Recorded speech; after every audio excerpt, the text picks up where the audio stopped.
family from in Italy? My father's family is from Naples. My mother's family is from eastern Sicily. Oh, wow. So Yeah. the Great Southern. Right. Yeah, my family was from Lake Como area. Just Oh, north. really? Actually, it's now Austria, but it was Italy before the World War I. The end of World War I, which cost me citizenship. My grandmother listed it as Austrian instead of Italian. Otherwise, I would have an Italian passport by ancestry. But I actually am a dual citizen. oh, are you? I only have an American passport, but one of my daughters wanted to get an EU passport. I was doing the same thing. It's cheap, actually, to do. And she did all the paperwork. I just had to sign it. Yeah, the Italians are great about that. Yeah. So they're. Are we about ready, Jeff? 1 minute. We're live? Okay. Ladies and gentlemen, we're now live. I want to welcome everybody to our second installment with Dr. Robert Gervasi, who's here today for his second, following the interview process of the presidential search, his second opportunity to present this morning, earlier with the students, now to the faculty and staff. So welcome, sir. Thank you. My name is David Rancourt. I'm the Dean of Students. It's my pleasure today to conduct this discussion. The process is very simple. Questions have been submitted previously in writing by the faculty, and I have them. I'll read them to our candidate, and he'll respond, and we have about 45 minutes to conduct the interview process. So we ask that people refrain, please, from commenting, following up, clapping, approval or disapproval out of respect for our guests. So thank you very much. Welcome, everybody. Welcome, sir. Thank you. Please, if you will, give us an introduction and tell us about your interest in serving as president of New College. Thank you very much. It's an honor to be here. Very excited to be on campus, back on campus. I became aware of New College a couple of years ago and have been following this New College story ever since. I am a native of New York who went to college in Ohio. My parents moved to Florida when I was in college. So Florida has been kind of my alternate home most of my life.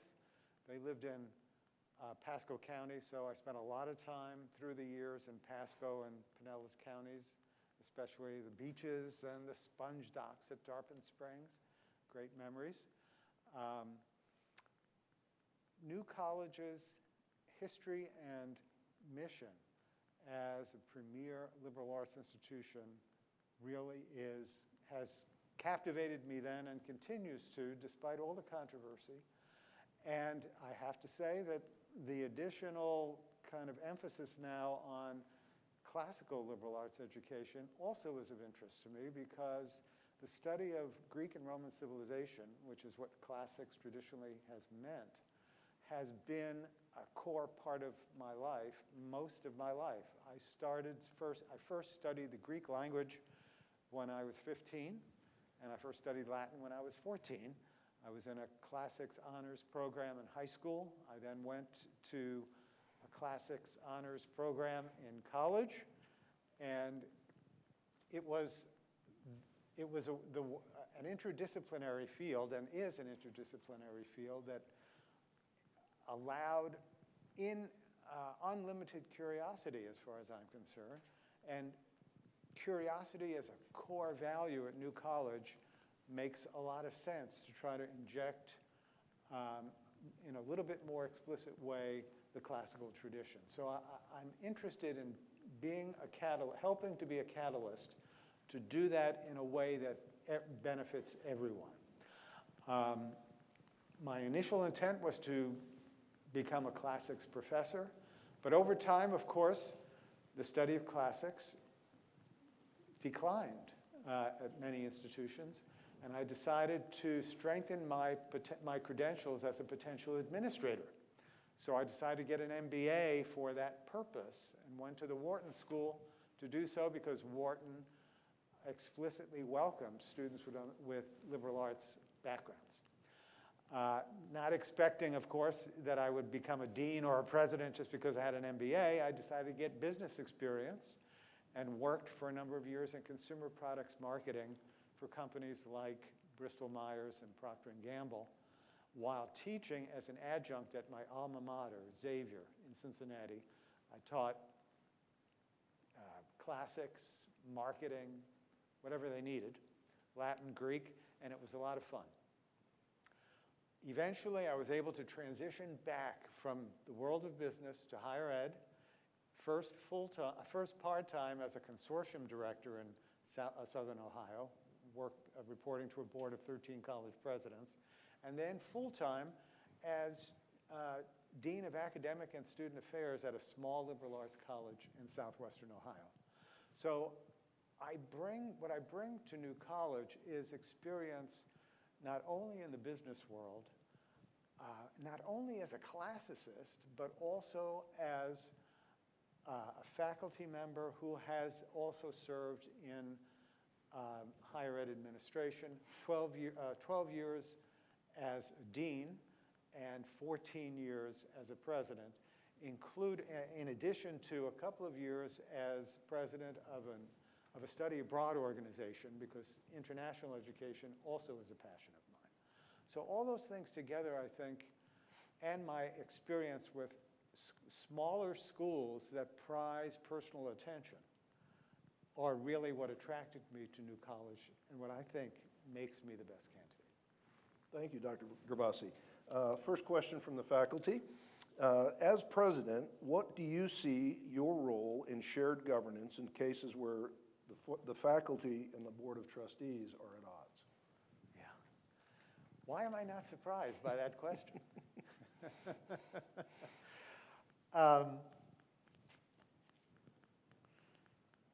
The bottom line answer is process. And by that I mean, the overarching goal is to build a cohesive community that serves students well. To do that, there needs to be respect. And in order to have respect, there needs to be attention to an appropriate process in making decisions. You can't convene a committee if the building's on fire. You have to anticipate what to do.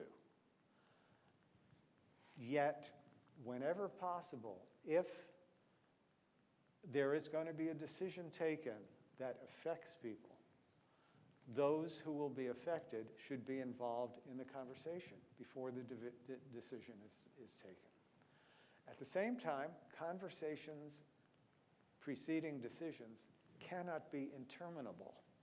So there has to be an agreement up front. How much are we going to talk about this? And then we have to make a decision. And sometimes decisions don't make people happy. When I first was interested in becoming a college president, a mentor of mine said, be careful what you wish for, because the art of a successful college presidency is the art of distributing dissatisfaction equitably. Now, I try to distribute satisfaction equitably, but the reality is sometimes in difficult circumstances, not everybody's going to be happy, but we try at least to include everyone in the conversation. So that would be a core commitment. Thank you very much. The second question is to describe, please, how you would be instrumental in crafting an environment in which all students, faculty, and staff will thrive in professionalism and individual expression. By being part of that process myself. My experience of higher education leadership has been successful because I take seriously the commitment to lifelong learning. I don't claim to have all the answers. Dr. Harvey has heard me say this before, but I'm a fan, above all else, I'm a fan of Socrates, who claimed not to know any answers, but just to ask questions. And that's what I like to do. And sometimes I do ask questions that people would rather not have asked, but I think it's important that we all feel comfortable respecting one another to ask questions. And so I believe in leadership that invites people into forging the future together. Not that I'm going to come in with, this is how we're going to do it, my way or the highway. There shouldn't be a lot of surprises if there's a lot of conversation. Thank you, sir. You can see from the limited attendance today, how would you, as president, engage faculty and staff more to encourage increased attendance and participation in events like these? I'm Italian. The answer is one word: food. And you know, you laugh, but it has worked. And actually, my wife and I have actually done a lot together to build community on the campuses where I served. And it doesn't have to be very expensive, but people breaking bread together, just even cookies and punch, whatever, over time, and if people feel like the conversation is worthwhile and interesting and not just whatever, I think eventually people will come. Thank you very much. If you build it, they will come. If you feed them, they will come. Thank you. Describe your approach and/or strategy in balancing academic freedom, also freedoms of student expression and civil discourse. What, balancing? Balancing academic freedom and professionalism, Okay. and then also students' expression. So faculty question, I think, and Right. then student question. Thank you. Right.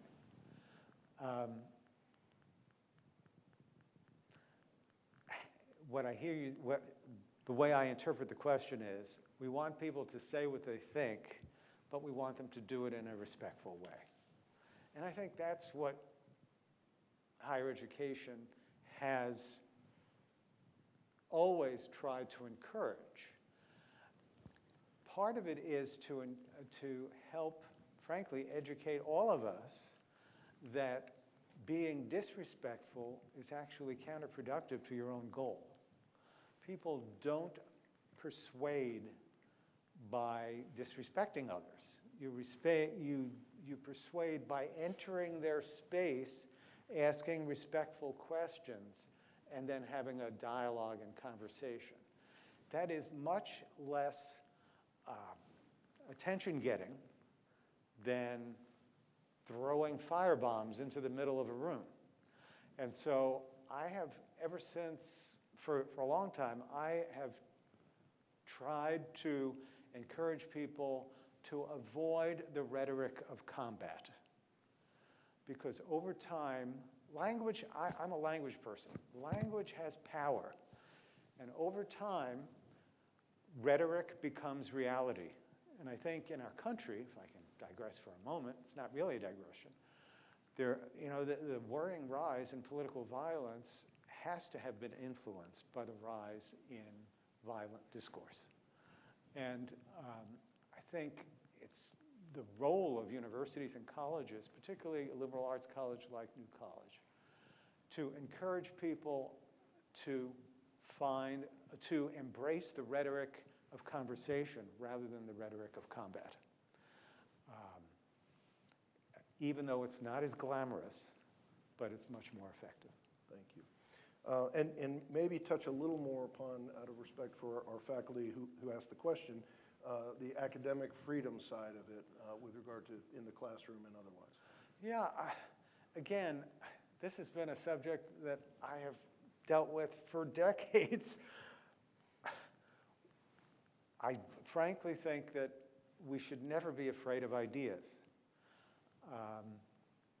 The answer to objectionable speech, and this is not my quote, I can't remember who said it first, but it's a mantra that I do believe. The answer to objectionable speech is not suppressing that speech, but it's more speech. It's more speech with a different point of view, presented in a way that is more compelling. I could tell you a story. If we have time, I'll come back to it.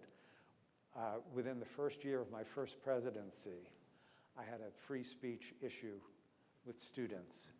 And I think, please share. I think the faculty would appreciate hearing that. Yes. Quincy University has a theater program, And there's a theater, there are two student, there at that time were two student theater groups. One that was under the aegis of the director of the theater program, and the other was under the aegis of student government without faculty supervision.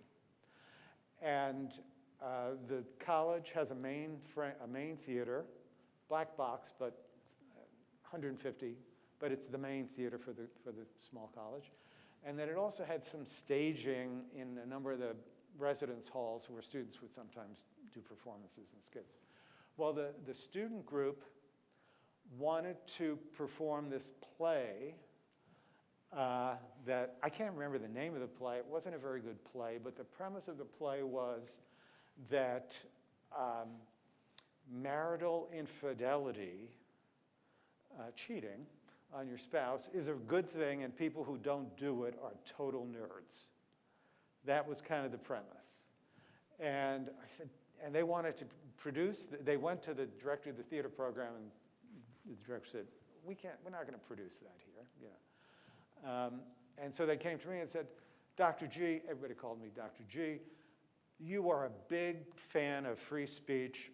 We want to produce this play. And I said, well, you know, yeah, I don't want to restrict what you want to do and what you want to say, but but to do it in the main theater of the university implies that the university is endorsing this. Even if I say put on the programs that the university isn't endorsing this, I said, why don't you just do it in one of the residence halls? Well, they didn't like that answer. So they had a candlelight vigil outside the president's house, 9:30 one night. I didn't know about it till the next morning because my wife and I had gone to bed early that night.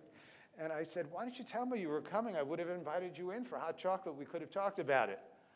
And I said, you know, so when I met with him the next day, I said, you know, if you feel really strongly about this as a free speech issue, okay, you can do this play in the main theater, put a notice on the programs and the posters that the university does not, you know, this is not the position of the university. And also, by the way, I am going to write to you, let your parents know that I object to this, and also give a 2-minute speech before the play begins to explain why I have concerns about it. Because free speech works both ways. I want to have my say as well. They, after more thought about it, they decided not to do the play, and they instead did it in a residence hall. The thing about free speech is you have to be willing to take the heat when people don't like what you have to say and say something in opposition, but doing it respectfully. One of my goals overarching at New College would be to help turn down the heat and turn up the light. How can we talk to one another, even about difficult things, in a way that all points of view are respected in our common search for truth? Thank you, sir. Talk about your views of the classics and the benefits of their study. Yeah. As I mentioned, classics have been a part of my life. I mentioned that I started studying Greek at 15 and Latin at 14, but I was first interested when I was 9 because of a children's book that had an article about the Greek philosophers and an article about Achilles and the Trojan War. For me, the classics is the quintessential, was, and I think still is, a quintessential interdisciplinary field that gives a sense of our participation in what I would call the great story. The great story of over time. And it's not just about Western hegemony. Sometimes I do get concerned when folks who may or may not have a lot of depth in Greek and Roman civilization see it as kind of, you know, white nationalism. And sometimes white nationalist groups have misappropriated it with photos of, you know, white statues and so on. And of course, those statues probably originally were painted and the paint faded over time. But one of the things I enjoyed about classics, Greek and Roman, is that it was global, at least as global as people were at the time. You know, some of the books that made an impact on me were interdisciplinary and books like Frank Snowden's Blacks in Antiquity, or more recently, Before Color Prejudice, or Martin Bernal's book in the 80s, Black Athena, The Afro-Asiatic Roots of Greek Civilization. Those are all very kind of mind-opening ways of seeing things that, for me, helped me become more attuned to the differences among people and the similarities among people. And I think we need that kind of exposure to the tradition in order to realize that it's still with us and still has something to contribute, whatever our field of employment. Thank you. We've just about reached the midpoint of our discussion. Actually, a good segue into the next question.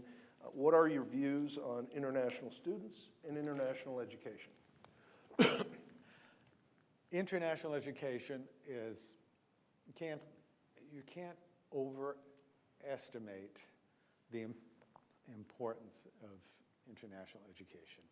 I first studied abroad when I was entering my senior year of high school. I studied in Italy, learning Italian. Then when I was in graduate school, I studied for a summer at the American School of Classical Studies at Athens, Greek archaeology.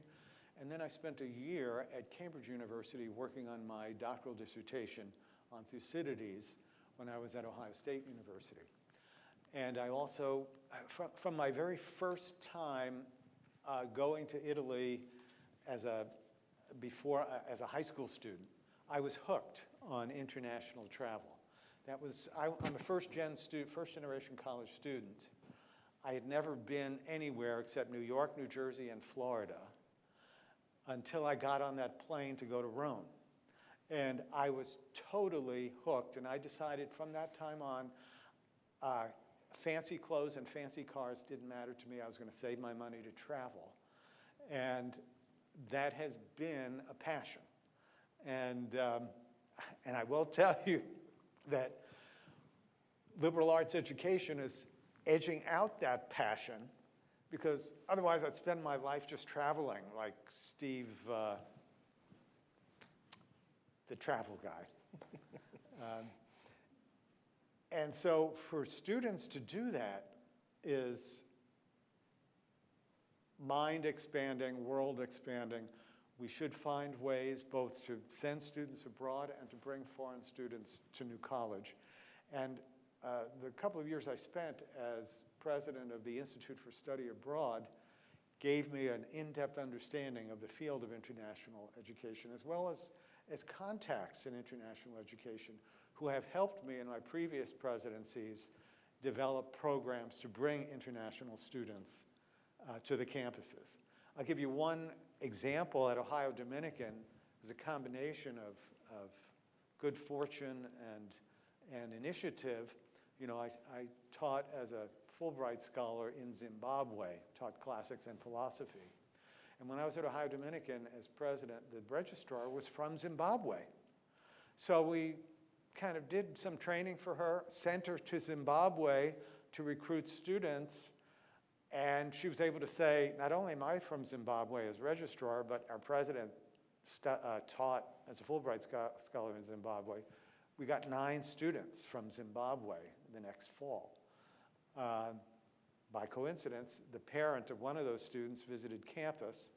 Turns out that she is a close friend of the chair of the classics department who hosted me when I was there. Small world, who would have expected that? So it is an important part, particularly for a small college experience. Thank you, sir. What do you see as the ideal balance of responsibilities between the president and the provost in running a liberal arts college? It's got to be collaboration. And not only the provost, but every direct report to the president has to trust those folks who are reporting to them that they are doing their jobs and encourage them to trust the folks who report to them. As an educator and a lifelong passionate, committed person to liberal education. I love having conversations about curricula and pedagogy, as well as enrollment and fundraising. And so I would envision lots of spirited conversations, not only with the provost, but with the division chairs, the faculty generally, to find the best ways to serve our students and continue to provide excellence in education. Thank you. Fundraising skills seem to be a new component of every university president in America. What skills would you bring to the college presidency? Sure. I've had a lot of experience in fundraising. In fact, recognizing the importance of fundraising, I also got professional training, if you will, in fundraising. I earned a certificate in fundraising management from the Center on Philanthropy at Indiana University, which is a nationally recognized organization, and have been involved in fundraising in my major presidencies at Quincy University. I raised the first 7-figure gifts that the university had ever received, and also built a sufficient momentum in the annual fund and major gifts to launch the university's largest capital campaign, which for them was $18 million. Now, for University of Florida, that's probably not going to be impressive, but I think for New College, that probably would be welcome. So I like raising money because I think it's becoming more and more important for public institutions to do so, both to supplement what they receive from the taxpayers and also to demonstrate the commitment of those involved in the institutions and their supporters that everybody has skin in the game. And so I would expect that one of the rules of fundraising is you do that from the top down and the inside out. I certainly would plan to contribute to New College and would encourage trustees and everyone to do so as well, to whatever extent is appropriate and possible.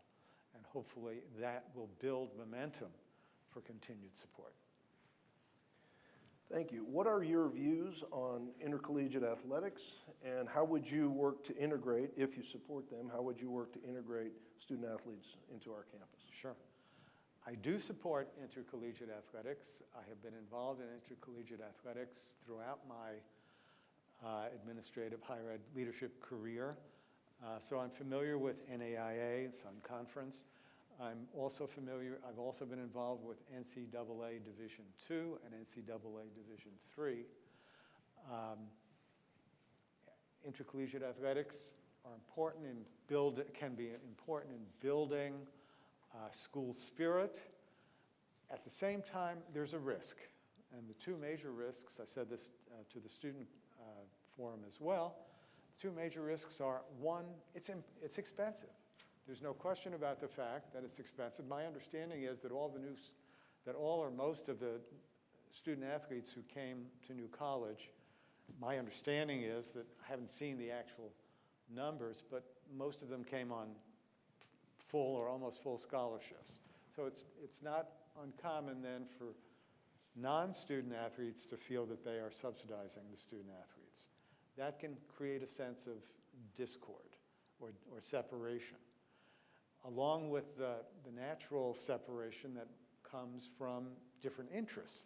So one of the big risks is that they can create a sense of separate communities, and every school has to deal with this. So one of the things I would do would be to try to encourage student athletes to take leadership roles outside of athletics on campus, and also to encourage non-student athletes to interact with student athletes in a way that can find common projects, perhaps in community service, to build a sense of community that everyone can feel part of. Thank you. How do you support faculty governance and faculty searches, or faculty involvement in executive searches? When you say executive searches, that could mean presidential searches, or also identifying and recruiting and hiring new faculty? Sure. I think faculty should be involved in all those searches. That's always been my experience. I don't know what more to say about that. That's sort of standard practice. Fair enough. How would you reassure members of our community who are anxious about the changes going on? How would you build trust between faculty, staff, and administration? Yeah, I don't think it's going to happen overnight, but it's going to require a lot of conversation internally and externally. I don't know if I said this in here or in the former group, I can't remember which one, but my overarching cultural objective would be to turn down the heat and turn up the light. We just have to talk to one another more in a way that we enter each other's space. Now, there's only so many hours in the day, and we also have jobs to do, so we have to balance our conversations with one another with the teaching and committee work and everything else that's going on. In addition, the president also obviously is the external face of the institution, and there's going to be a lot of time and work needed to repair negative perceptions in the media, frankly. And my marketing experience kind of gets, that sort of in a way gets my juices going to try to interact with members of the media to encourage them to see the glass half full rather than half empty. But it is going to take engaging key members of the faculty and staff and students to also see themselves as ambassadors of goodwill externally. Thank you. How and if you would, how would you implement a college-wide curriculum change? Yeah. That is a fraught question. I'm very interested in curricula, but I'm also very interested in collaboration. And curricular change without collaboration, I think,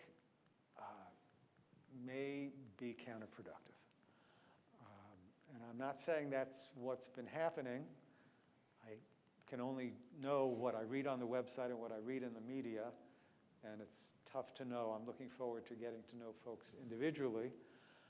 But I think there needs to be conversation and collaboration about curriculum. For example, I would love to ask the question, how was it decided to, and again, I'm a classicist. I wrote a master's thesis on Homer.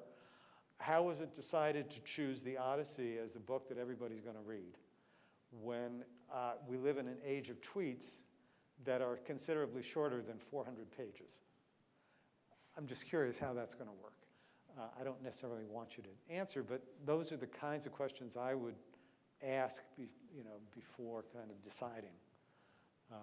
And again, I'm not opposed to the Odyssey. I'm actually rereading it right now, hoping that I'm joining you so I can remember all the details, which I'm loving going back to it. So it's important that we all talk about this together. But again, it's important that we all agree that conversations can't last forever, and there have to be timelines that we follow. Please talk about New College's unique grading system and if you would make any changes to it. Love it, love it. One of the things I did not miss about having to give up my teaching, and I loved teaching, loved it, but I hated grading because grading immediately creates this barrier with the students. And it doesn't really help all that much. So, I don't think that Plato gave out grades in the academy. He talked to people. And that's what you all do, and that's what I like to do, and I think that's what should be done. Frankly, as an undergraduate, even though there were grades because the honors program at Xavier was part of the larger university, if you didn't get an A, why weren't you doing stuff? Because this was the honors program. Everybody was like hyper achievers. And it was the conversation with your advisor that mattered more. And at Wharton, it was all pass-fail. And I don't know if they still do that. I haven't checked. But so I think what you do is great. I would try to affirm that and strengthen it. Ensure that the biggest challenge is when it's narrative evaluations, there's a temptation when we're all overworked, we've got so much going on, you don't want the narrative evaluations to become stereotypical. They need to be individualized as well. Thank you. What are your thoughts and how would you support faculty grants and funding for travel and research? Great. I'm a big fan, and I also, when I mentioned earlier that I believe that fundraising has to start from the top down and the inside out, that would be a passion and interest of mine. I would like to make an initial contribution and encourage others to do the same, including ultimately the boards, the Board of Trustees and the Board of Governors, to strengthen a fund for faculty and staff professional development, particularly in international experiences that promote the connection between their disciplines and the classical tradition. Thank you. What is your approach to determining faculty pay raises in an equitable fashion? Another fraught question. You know, I don't know exactly what people are earning, except for the interim president.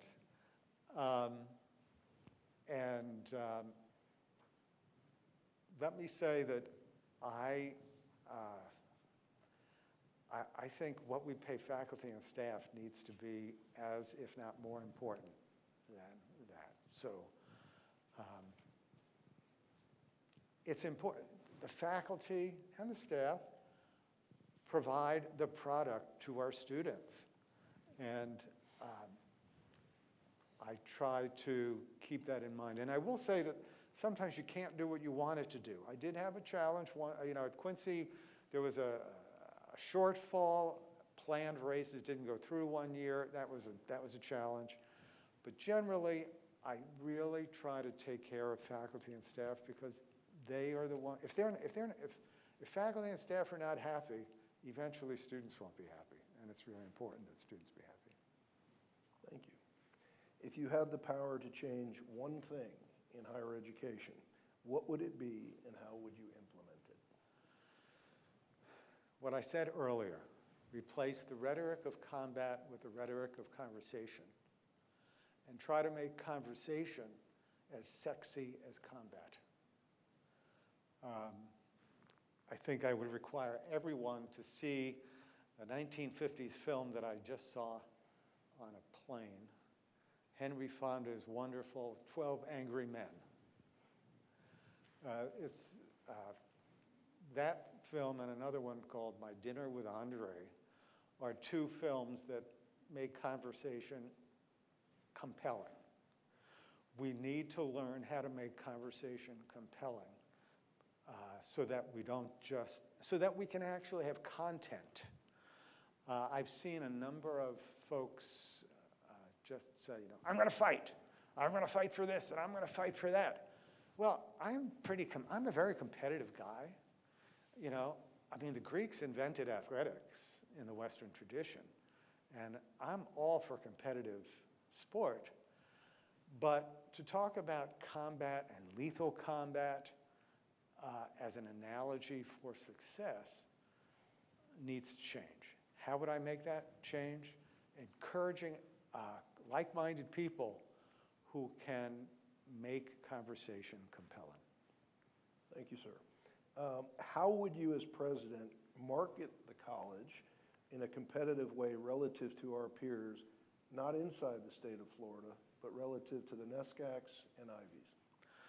Yeah, I've actually thought about that, because not only about wanting to bring in out-of-state students, but frankly, wanting to bring the revenue that they bring.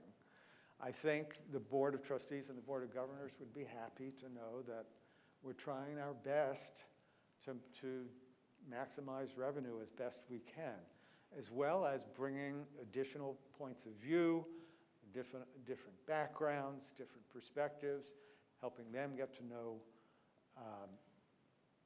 the Gulf Coast and helping our students get to know students from other parts of the country. Getting them to visit is a key part of the strategy. All studies show that yield from students who make campus visits is significantly higher than those who don't. Initially, of course, now that we live in an online world, we can at least have initial outreach online, but we need to find compelling ways to, and I would strategize with our admissions team and with faculty. Faculty have to be a key part of this. In my experience, when you bring students on campus, they meet with faculty in a fair or whatever, and the faculty are enthusiastic, and they are, it's kind of this Pied Piper effect that faculty can have on students in a positive way. Pied Piper is a good story for me. So I would look forward to being part of that. And my experience has been, I've been part of that, going around meeting the students, and students like it when the president is visible, and I like meeting students, and particularly in the presence of faculty. Thank you. As a classicist, what is your favorite Greek mythology, Greek myth? Homer's Iliad. I first read the Iliad in Greek when I was a junior in high school. I then took another course in the Iliad in Greek. It was required when I was at Xavier, but I was so tired of writing 10-page term papers, which honor students had to do in every course, that I instead asked the professor if I could, rather than write a term paper, if I could memorize the first 100 lines of the Iliad in Greek and present it publicly. And he thought that was ingenious, and he said, if you do 150 lines, you've got a deal. So that's what I did. In fact, I remember a whole summer on the beach in Dunedin and Clearwater with my Homer text, memorizing the first 150 lines of the Iliad in Greek. And I love the Iliad because it is about the destructive power of anger, and in the end, in the final scene of the, near the final scene of the story, the healing power of compassion. Achilles and Priam, the father of Hector, Achilles' enemy whom he's killed. Priam goes to Achilles to redeem the body of his son. And Achilles, this great fighter of the Greeks, and Priam weep together. I would love to see people who disagree, just for a second, weep together. If I may go off script, who is your favorite figure or character in Greek mythology? Aphrodite. I married her. Points at home for sure. Hi, hon. Professor, we have only a couple minutes left, so I would like to give you the opportunity to address the faculty and make any closing remarks that you'd like to offer. This kind of event is really, in a way, awkward for me, not because I don't like talking, but because I like interacting. And to speak without hearing you, I feel like there's a lot missing. So I really, in all honesty and I said this earlier to the students, in all humility, and being humble doesn't mean speaking badly about yourself, it means standing on the humus, on the earth, being real. And in all reality, what you're looking for, an experienced college president of small liberal arts colleges, a person who understands and is committed to the classical tradition and is committed to innovation in higher education, a person who is both an internal and external bridge builder. In all honesty, I don't think there's any contest. I think you should hire me. Thank you. Dr. Gervasi, thank you for making your way here again and sharing this opportunity with our amazing faculty. We're very proud of our college, obviously, and our faculty and students had an opportunity to meet with you this morning. We're very pleased that they were able to join you. For those watching on TV, we want to thank you for taking the time out of your busy day, and again, thank the faculty for taking the time out of their busy day to join us. We look forward to talking to you again soon, sir. Thank you very much. Thank you, Dave. Appreciate it. Thank you. And, Thank you. and the professor will be around a little while after. If anyone would like to say hello, please do. Thanks, David. I really appreciate it. It's good. Really well done.